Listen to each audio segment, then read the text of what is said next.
1980கள் இந்திய அரசியல் ஒரு தனி கட்சியால் ஆதிக்கம் செலுத்தப்பட்ட காலம். பன்முகத்தன்மை கொண்ட நாட்டின் அபிலாஷைகளை பூர்த்தி செய்ய ஒரு புதிய பார்வை தேவைப்பட்டது.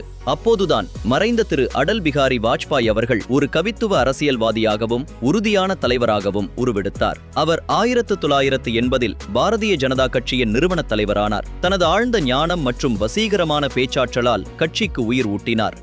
1980 முதல் 1986 வரை வாஜ்பாய் அவர்களின் தலைமையில் பாஜக ஒரு வலுவான சித்தாந்த பின்னணியுடன் உருவானது.